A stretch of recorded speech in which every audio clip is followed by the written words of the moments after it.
These aren't the stories your mother told you. No, these are the other stories.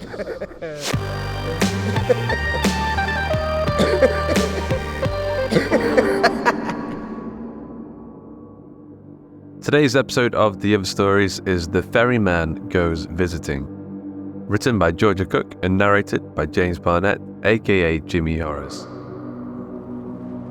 His knees buckled as he left the boat, the jetty's rotten boards creaking beneath his weight. He caught himself on an oar, suppressing a grunt. He'd forgotten how it felt to stand on dry land. 1,000 millennia of sea legs had much to answer for. Slowly, like an unfolding deck chair, he righted himself and gazed around. Silence filled the riverbank, just the lapping waves across the wide grey strait and the groan of his boat as it bobbed against the jetty. Even in a world of silence and darkness, this silence spoke magnitudes. Until very recently, there had been the exact opposite. A grand influx of souls, too many to count, pouring down the black paved roads, bearing the living to the lands between. The dead had not spoken, but moved with a shuffling urgency the ferryman was unaccustomed to seeing. They moved as if death herself were chasing them, as if all the hells on earth were better than the hell they had just departed. The ferryman had done his duty, carried those that could pay, those who arrived bearing the agreed-upon means to the opposite bank, and letting the rest wander loose, left to fade into mist. Far too few had paid this time around. Most simply stood in the ink-black mud, watching the distant bank with mournful eyes. Some had walked straight into the driving river itself, swept away in an instant by the raging black waters. Then the hubbub had ended. The last soul had drifted from the ferryman's boats into the lands beyond, and now there was nobody. Nobody at all. Time was not a quantifiable resource down in the deepest dark, but the ferryman reasoned that no dead had appeared on the path for an unconscionable amount of it. The ferryman sat in his boat by the quay, watching the water swirl, counting how the ripples broke apart, becoming mouths or eyes or sometimes entire faces, lips parted as if in readiness, before falling out of sight again in the churning currents. A strange new feeling arose in the ferryman's chest, a feeling as alien to him as sunlight, or hunger, or a need to breathe. He was bored. What if nobody else arrived down the path? Was this it? Was it over? Was it his duty now to float here, gripping his oars until the end of time? He wasn't sure what he expected of the end, but in his quiet moments he'd anticipated something. At least. Some final commandment. Some firm acknowledgement, no matter how small, of a job well done. This final thought spurred the ferryman into action. He sat down the oar, flexed his fingers, massaged the cricks out of his stiffened shoulders and stood. A path of glistening black rock trailed away from the riverbank, well worn by the footprints of the dead. He'd seen it 1,000,000 times. Watched the approaching silhouettes, heard the uncertain footfalls. Never before had he seen it devoid of movement. He considered his options. No point going across the river. Those were not his lands, not his place to go. There must always be a ferryman on the living side of the river, for as long as there were dead to ferry. No point turning left or right along the riverbank. Only death herself knows what lay at the river's conclusion, and the ferryman had no desire to share in that knowledge. He reasoned that taking the path ahead would make it impossible to miss anyone coming the other way. He would abandon no new souls, leave none stranded, if he simply walked a short distance, not for curiosity or distraction, but professional concern. The only way was forward. The ferryman set his sights on the path, straightened his robe, and set off. The landscape surrounding the river consisted chiefly of forbidding grey rocks and curling mists. Shadows stretched in all directions, lit by the soft blue glow of the river behind. The ferryman's footsteps echoed in the emptiness, bouncing across the cavern walls so high and empty they were impossible to comprehend. For the first time, He wondered how many such caverns existed, if his were the only safe crossing along the river, or if there were hundreds of identical such crossings, each with their own boat and ferryman, waiting to ferry the dead to the lands beyond. The thought made him oddly uncomfortable. He wondered if the other ferry people, if they existed, knew what was going on. He'd forgotten how it felt to walk. At long last, the path began to slope upward. The ferryman struggled to maintain his brisk pace. His joints groaned in protest. He found himself having to pause for rest, outraged at his own frailty. What began as a speck, far ahead in the distance, slowly grew, becoming next a candle flame, then a nebula, then a round halo of light, eventually growing into a round hole in the rock. The end of the path.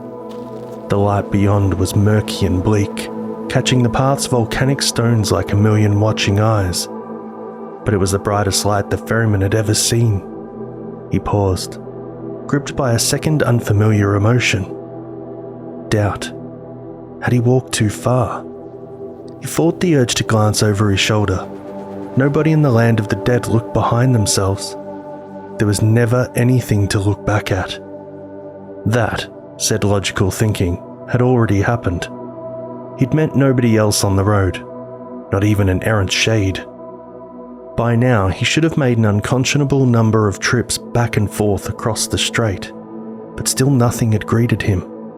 No spirit had arrived to return normalcy to the world. The ferryman straightened his robe, staring with momentary fascination at his own fingers, as long and pale as pointed stalagmites, vivid now for the first time in centuries. Then he steeled himself, shielded his eyes, and walked into the light.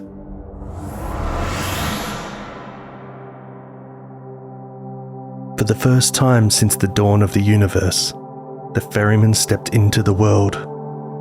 When his eyes adjusted, he found himself standing at the mouth of a narrow cave, staring down a steep mountainside at a dusty grey plain. The path continued past his feet. Taller mountain peaks rose in the distance, grey as smoke. No vegetation grew here. No animals searched the soil or arched through the sky. The sun had vanished behind a blanket of crimson-red cloud, rim-lit against a vast black moon. The light it produced was an almost pinky hue, giving the world the consistency of something fleshy and damp.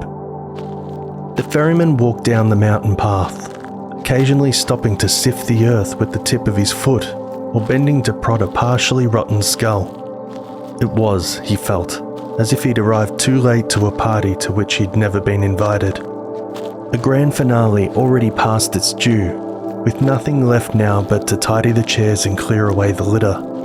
After some time, the track met the remains of a concrete road. The air smelled of metal and spilled oil. Flies buzzed over objects half buried in the sand, clustering too numerous to make out what had once lain beneath. The sound was a buzzsaw whine, muffling the ferryman's footsteps. By degrees, the mountain shapes on the horizon resolved into jagged metal and concrete structures. Smaller shapes nestled in their shadow, suggesting the remains of other less hardy buildings. The ferryman paused to stare, tilting his head towards the towering rooftops. Not even the gods, surely, had built such monuments. Mankind had transformed itself utterly since he had last paid them any mind. For all their dead remained unchanged. Something caught in the ferryman's chest, strange and tight. If his job was now obsolete, what did that make him? Had he belonged to something like this once? The distant ancestor of whatever this world had become? If he returned to his boat now, would he find another ferryman waiting there instead, ready to supplant his purpose? The one thing he had been placed between worlds to do, the thing he was no longer in place to do. The ferryman shook himself. Introspection. That was a bad sign. Shedding himself of that worrying thought, he ventured into the concrete labyrinth. There was no thought now of turning back, no thought ever of looking behind, only forward. only onward. The pinkish sky had turned a deep glistening red, like a heart on a dissection table. Crumbling pavements marked the way past towering walls and night-black doorways. Broken glass glinted like diamonds in the dying light. Nothing stirred behind the empty window panes. Nothing moved in distant doorways. At a junction, the ferryman took quiet delight in crossing a wide tarmac road, weaving between empty cars and carcasses as easily as he might dodge a sudden current. As he reached the other side, he felt a pang of regret. He missed his boat, his oars, even the identical keys grasping towards one another across the Strait of Souls. What had brought him to this place? More than frustration, more than boredom, more than absent curiosity. Something called to him through this human ruin. A survivor still clinging to life? Someone for whom the ferryman was the last guiding hand, the only one left to push shut the door on humanity. Something pulled him back to reality, through growing restlessness and his own melancholy. He paused on the street corner, straining to realize what had caught his attention. It was a sound, the only familiar sound the ferryman had heard on his entire journey. Separate from buzzing flies and the slow thud of his own footsteps, a gentle rustling, like waves lapping at a distant shore. The ferryman turned towards a building glistening with broken glass, its roof open to the elements.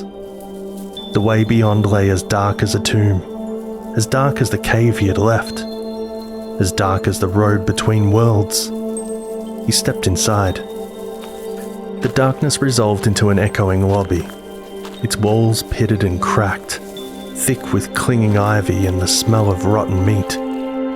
A piece of the roof had fallen through the middle of the structure, landing on a marble floor like a stone caught on a frozen pond.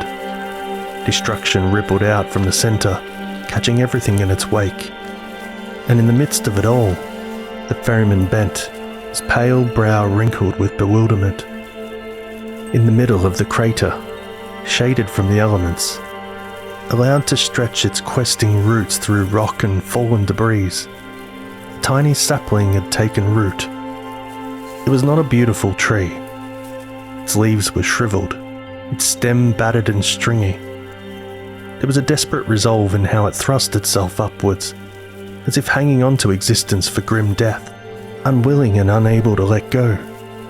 The ferryman sat back, watching the sapling with guarded awe, as the lights outside slipped from pink to crimson to a deep inky black. The wind whistled through the open doors, rustling the plant's tiny dark leaves. The age of mankind had ended, as it had always been destined to end. But that did not mean an end to the ferryman. The flies on the corpses in the deep black deserts, did they not deserve fair judgment? Were they not beings in need of guidance to the next world? The ivy running rampant through the rooms and windows of the building outside, did that not have a lifespan? A time to live and die and decay? The ferryman straightened, filled with a new sense of purpose, a fresh understanding of all worlds, both worlds, of which he alone held the keys. He had a job to do, a function to perform. There would always be something to end, always something to fall into the deep black abyss. And while such things remained, there would always be the need for a ferryman, guiding the lost to whatever came next, until that, too, crumbled to dust.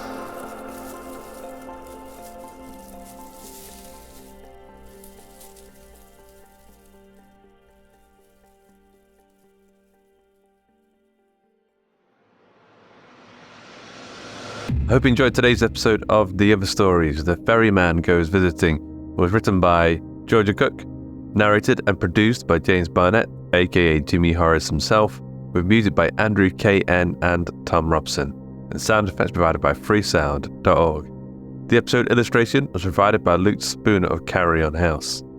Quick thanks to our community managers Jasmine Arch, Joshua Boucher and his eyeless ones, Mary Pastrano and Cody Czarzasty. and to Joshua Boucher for helping with our submission reading. And of course to Ben Arrington for the ongoing explosion of content he fires out of his social media cannon. Georgia Cook is an illustrator and writer from London. She's written for publications such as Baffling, Mysterian Lit and Flame Tree Press, as well as the Doctor Who range of Big Finish. She can be found on Twitter at @GeorgiaCooked and on her website, georgiacookwriter.com. Also, check out her Kickstarter that is live right now for her audio drama, The Homewood Foundation, a secretive organisation, 2 antagonistic work colleagues, and Dracula's severed head. It's a horror fiction podcast, and I'll link to that in the show notes. James Barnett is the producer of the Night's End podcast and After the Gloaming. Search for them wherever you get your podcasts. You can also catch other works of his at jamesbarnettcreative.com. The Other Stories is a production of the Story Studio Hawk and Cleaver, and is brought to you with a Creative Commons Attribution Non-Commercial No Derivatives license. That means don't change it, don't sell it, but by all means share the hell out of it. So, until next time.